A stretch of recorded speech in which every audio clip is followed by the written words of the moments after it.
The contract was signed as if it were a secret pact. In 1974, Don King, a boxing promoter virtually unknown to the international world, achieved something no one could have imagined, taking Muhammad Ali and George Foreman to fight in the heart of Africa, in Zaire. It wasn't just a sporting decision, it was a political move, an operation calculated to serve interests far greater than boxing. It all began with a bold proposal, sold with the glitter of impossible promises: $6 million for each fighter, paid before they even stepped into the ring.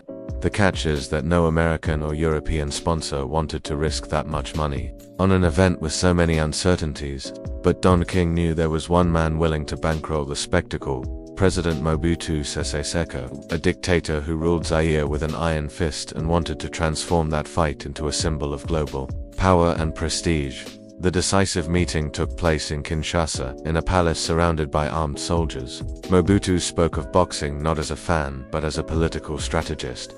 He knew that the presence of Ali, the sport's biggest name, and Foreman, the undefeated champion, would attract cameras from around the world to Zaire. For him, the event would be pure propaganda, showcasing his country as modern, strong, and respected on the international stage. Don King, with his calculated smile and spiky hair, promised that this fight would make history and, above all, would put Mobutu's name alongside the most famous men on earth. The president didn't hesitate. He signed the check, and with that, the fate of boxing would change forever.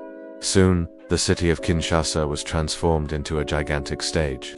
Not only the stadium, but entire streets were prepared to welcome tourists, journalists, and TV crews from every continent. Mobutu ordered giant murals painted with the faces of Ali and Foreman, as if they were political leaders or national heroes. The atmosphere was reminiscent of a political circus: siren, flags, marching soldiers, cultural parades, but all carefully choreographed to demonstrate strength and unity. Behind this facade, however, there was an atmosphere of tension. Mobutu was known for eliminating opponents without hesitation, and any slip-up in the organization could cost whoever was in charge dearly. The days leading up to the fight seemed like a never-ending festival. Don King imported artists, organized music shows, and granted journalists exclusive access to the two fighters' training sessions. But there was one order no one dared break: speaking ill of the president was forbidden. Foreign correspondents who attempted to interview dissidents mysteriously disappeared. The regime used the spectacle to stifle any internal criticism, and the local population, even thrilled by Ali's presence, lived between pride and fear. Mobutu deep down didn't care who went for him. Victory was already putting Zaire at the center of the world map, no matter the cost. But something unexpected began to happen. The relationship between Ali and the people of Zaire grew rapidly. While Foreman seemed distant and suspicious, Ali walked the streets, chatted with locals, learned Lingala expressions, and even ate traditional foods with his hands. Like them, chants of Ali, Boma the Ali, kill him, began to echo through the streets days before the fight. This quietly irritated some members of the government, who preferred to focus on the magnitude of the event rather than on a single man. Don King, for his part, smiled as if he knew he was creating a bigger spectacle than expected, but also felt the weight of dealing with a country where one mistake could cost one's life. And then, a rumor began to circulate behind the scenes. A European journalist claimed that there was a political group within Zaire that viewed the millions of dollars spent as an insult, while the people suffered extreme poverty. It was a silent but real tension that made it clear that the fight wasn't just about boxing, it was about power, control, and image. Don King, realizing that the situation could get out of hand, decided to keep every detail of the event under strict surveillance. Even hotel reservations were controlled by government officials. No one entered or left Kinshasa without being monitored. When the sun set, the city's tone changed. During the day, it was a party. At night, there was silence, with military patrols. On the street corners, foreign journalists commented in the corridors of the Intercontinental Hotel about the regime's invisible eyes. Don King pretended not to worry, but he knew any misstep could jeopardize the entire event. There, on the other side, he used the situation to his advantage. He transformed his training sessions into public spectacles, inviting people to watch, winning hearts, and creating an atmosphere that would make the arena tremble on fight day. Stage was set, but there was something in the air no one could explain. Perhaps it was the mixture of fear and euphoria. Perhaps it was the sense that this would not just be a boxing match, but a chapter in African political history. And in the center of it all, Don King smiled, believing he was in control. imagining that soon he, too, would have to face forces far greater than any ring, and it was just the beginning. The fight date was set, but a twist threatened to derail the entire spectacle. George Foreman suffered a deep cut above his eye during training. The doctor ordered him to stay out for weeks. For Don King, this was like hearing a death sentence for the event. Each day of delay cost money, increased tension, and gave time for criticism of the millions spent on the fight to gain traction within Zaire. Mobutu accepted no excuses. He wanted the show, and he wanted it now. But he also knew that, without Foreman, there would be no reason for the cameras to keep rolling. The solution was to postpone the fight for a month but keep both fighters in the country. This meant weeks of confinement under surveillance, in a territory where everything had an owner, and the owner was the president. This delay completely changed the atmosphere. Journalists began to realize they were in a controlled bubble. Their credentials weren't valid everywhere. There were areas of Kinshasa they simply couldn't enter. Mobutu's secret police monitored every step, every conversation. It was impossible not to notice that, behind the music and the shows, the country lived under an authoritarian regime. Foreman's cut became a secondary issue in the stifling atmosphere. There, however, he seemed to thrive in this environment.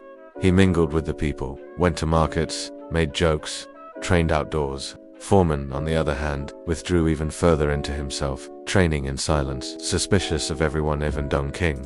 Don King, ever calculating, decided to turn the delay into a new spectacle. He organized parties, cultural performances, exclusive interviews, and even a street race with Oli present. The goal was simple: to keep the world's attention on Zaire. Meanwhile, Mobutu reinforced domestic propaganda. Government-controlled newspapers published daily articles extolling the event, as if it were the country's greatest achievement since independence. There was no mention of the exorbitant spending, much less the poverty that continued to crush the majority of the population. But in the hotel corridors, conversations among foreigners were quite different. African correspondents whispered that many saw the money as an insult, an act of vanity on the president's part. Some feared that any failure in the organization would be interpreted as a betrayal. The pressure on Don King was growing. He knew failure was not an option, not just because of the money, but because he was dealing with a leader who did not forgive mistakes. For Oli, that extra time was pure gold. He studied Foreman from afar, observing his behavior, noticing that the champion was impatient, uncomfortable, and mentally isolated. On the streets, the cry of Ali, Boma, grew louder and more frequent. It was almost a national mantra. Foreman began training surrounded by security, avoiding contact with the public, which only heightened the feeling that he was the cold foreigner against his African brother Ali. When the new date for the battle was finally announced, the tension was palpable. Mobutu ordered the entire country to treat the day as a national celebration. Businesses would close, schools would be closed, and radio stations would broadcast the event live. But there was one detail few knew. To ensure security, he ordered that if there was any sign of unrest, the armed forces would intervene immediately. This included, according to rumors, ensuring that the final outcome would be favorable to the country's image no matter the cost. And Pogue, to complete the political soap opera atmosphere, a story began circulating among journalists. Don King, in private meetings, had allegedly promised exclusive perks to European sponsors in exchange for extra financial support. This angered American businessmen, who felt betrayed. Amid an already charged situation, the possibility now emerged that the fight outside the ring would be as intense as the one inside.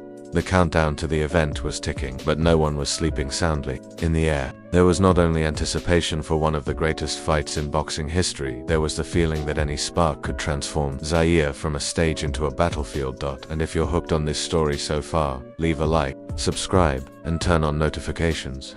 This fight wasn't just about punches and knockouts, it was about survival, politics, and a power play the likes of which the world rarely dares to reveal. What no one imagined was that, on the day of the fight, one detail would change everything. The stadium began to fill up while it was still dark. The floodlights cut through the early morning humidity, and outside, soldiers controlled each entrance with stern looks. It was fight day, and Kinshasa vibrated as if the heart of the country beat within that ring. By direct order from the palace, everything was timed, traffic blocked, radios lined up, cameras positioned. Because of international broadcasts, the gong would sound before dawn. People walked the streets repeating a chorus that had become a banner. Oli Boma, the The sound came in waves, mixed with drums and hurried footsteps. At the hotel, Don King adjusted his tie, sweating beneath his suit. He knew this was no mere spectacle. It was a public act of the regime. Any malfunction, any delay, any failure would be met with coldness. Under strict command, technicians whispered codes. Any setback became a whisper on the radio. The order was not to fail, not to hesitate, to breathe in unison. Ali, behind the scenes, the watchword was redundancy. 2 extra generators roared in. Case of a power outage. Technicians checked cables, microphones, and lenses as if they were staging a surgical operation. Don King moved between broadcasters, smiling at some and pressuring others. There were rumors of bribes for camera time, of silent fights for prominent ringside positions. At the same time, the government hemmed in journalists with invisible rules. No showing poor neighborhoods, no questions about disappearances, nothing that would shatter the fantasy of prosperity. The circus had a tent, spotlights, and a single agenda: grandeur. Sound trucks, flash parades, fluttering flags. The entire city seemed choreographed, as if every step were rehearsed for a film with a mandatory uplifting ending.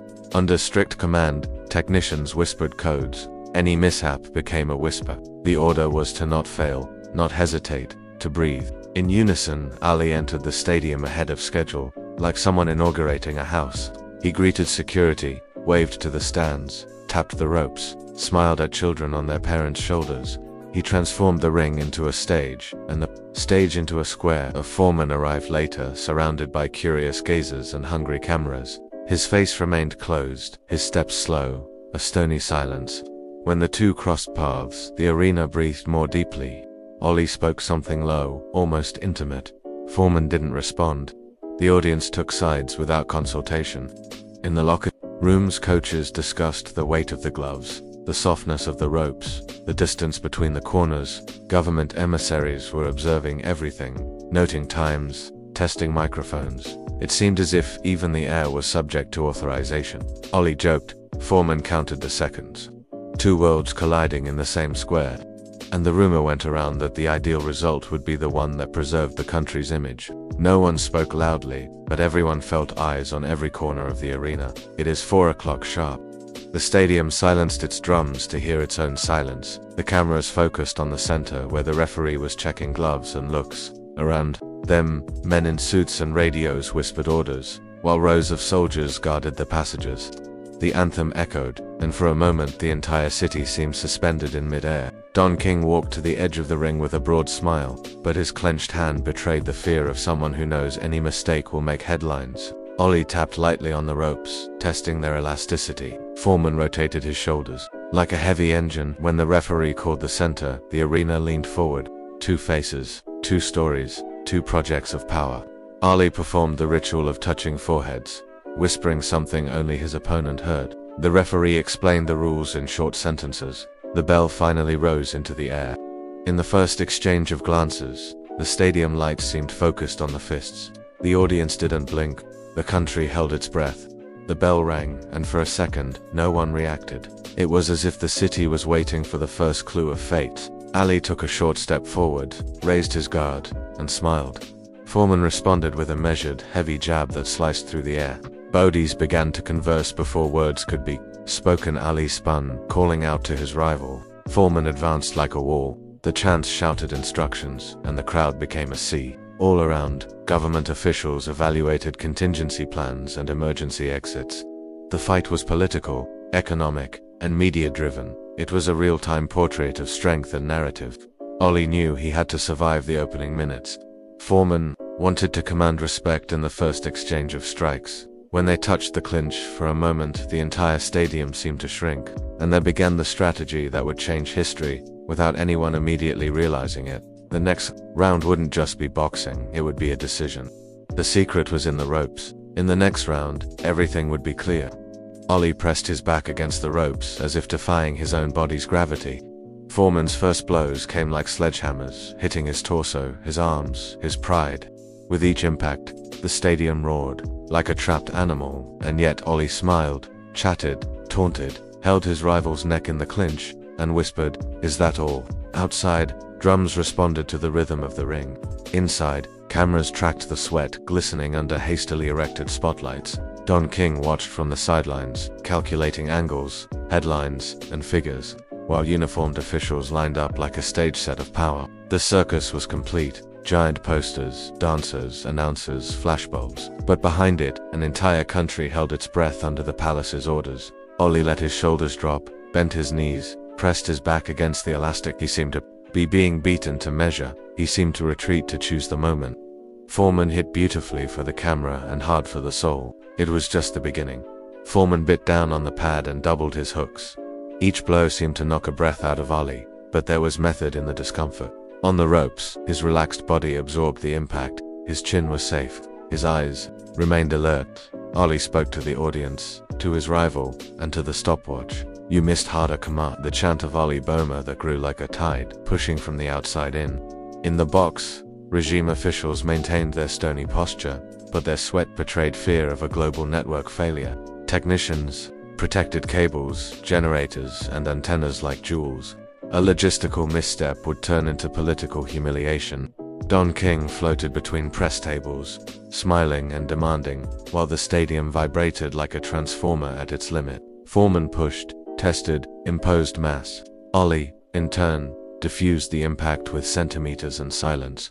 Nothing could fail. The arena noticed Foreman's shoulders first. They dropped half an inch every minute, as if an invisible backpack were being filled with stone. Long punches used up air. Tense arms demanded tribute. The clock, Ollie's secret ally, gnawed at the champion's strength with small, constant teeth. With each combination that sliced through the void, time stole a second.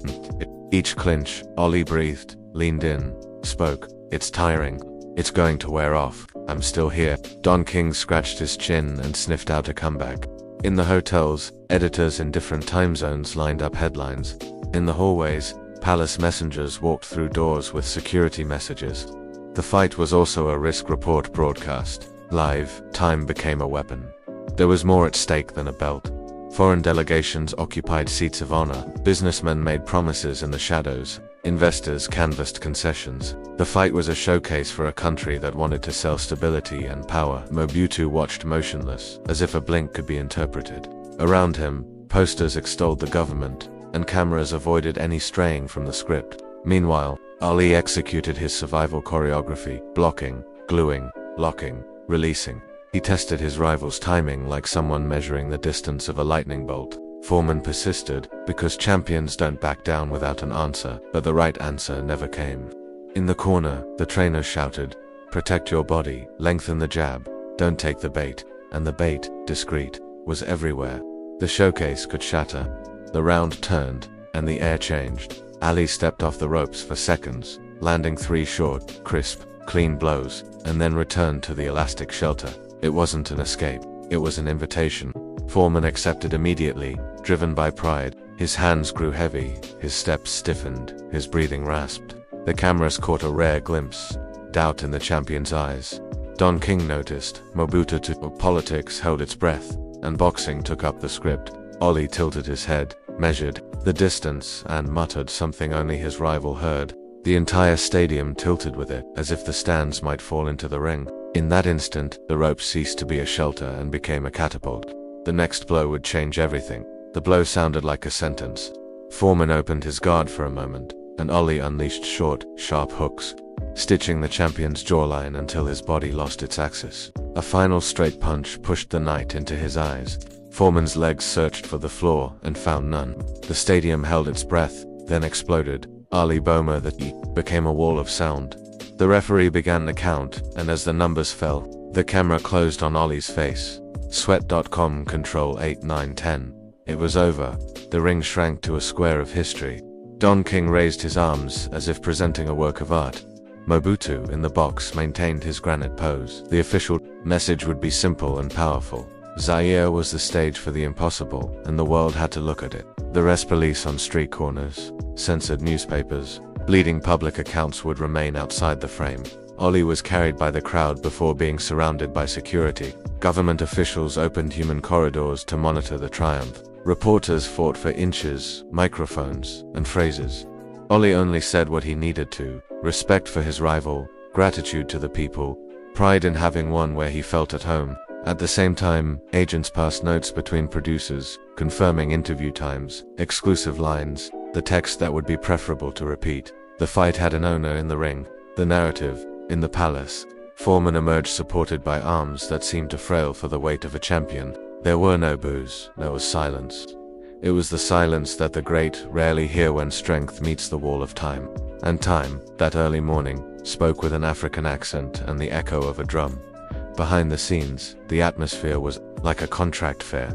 Advertisers were closing deals, television stations were stamping reruns, radio stations were exchanging signatures for live interviews. Don King, electric, offered smiles, but demanded deadlines, checked figures, and protected the product that had just achieved the impossible. His engineering had worked, money up front, a government hungry for prestige, two colossuses in the same square, a capital decorated to become a global postcard. The city had become a stage, the people, an audience, the palace, a director's booth. It was a circus, but not a children's circus. It was a state circus, with a canvas tent and a concrete floor. Ollie's strategy touched the ropes. Swallow the hurricane, return in due time served politics better than any slogan. The world applauded the fight. Mobutu applauded himself, and Don King noted that, from that point on, boxing could be geopolitics. With gloves on, Kinshasa woke up to torn posters, confetti stuck to the wet asphalt, and stories whispered from the local newspapers had impeccable headlines. National pride, Zaire on top of the world, Africa is great. Nothing about opponents arrested during the week of the event. Nothing about public values buried in the stadium's grass. As trucks removed scaffolding, families echoed the chorus from the stands and children imitated the pullback on the ropes. The city gained new memories, those that fit on camera. The rest remained out of focus. At night, in the hotels, correspondents finally wrote what they saw. The beauty of a people who adopted a man and the harshness of a regime that used that love as a showcase. Some texts never aired, others were broken, edited, delayed. The show ends on stage, the contracts remain in the office. Days later, the dollars began to find their destinations. Some disappeared into the maze of the state, some became payments to those who provided electricity, security, and transportation. Some became souvenirs, posters, records, broadcasts. Don King returned home with the recognition he needed, Mobutu with a perfect photograph, Ali with a victory that wasn't just his, and Foreman with the question all giants carry after their fall: where did the body say enough? Zaire in turn earned a beautiful scar. Those who observe from afar see brilliance, those who lived up close know that brilliance is sometimes a veneer over cracks. The fight became known as an epic, the setting as an enigma, because the ring was honest from the bell to 10. But the surroundings never were. And it is precisely there that this story leaves its mark on the hearts of those who watched. In the end, that Don taught us things that aren't confined to sports. It taught us that a victory can be both technical and political, that a people can love a hero and still remain silent, that spectacle isn't reality, it's a cut. It taught us that courage can use ropes as a shield, that patience overcomes weight, that time is a weapon when the mind doesn't sink into the noise, and it reminded us that cameras aren't neutral. They point where power desires, cut where power dictates, magnify what power needs to show. The Kinshasa ring wasn't just the Don Ali knocked out Foreman. It was the night a country tried to knock down its own shadow with borrowed lights. For some, it worked. For others, it revealed an even larger shadow. Perhaps the hardest lesson is this: whenever the circus tent covers the square, it's worth looking at the poles, the exits, who counts the money, who controls the music, because fights pass, narratives remain, and it is in them that, often, history knocks out the truth.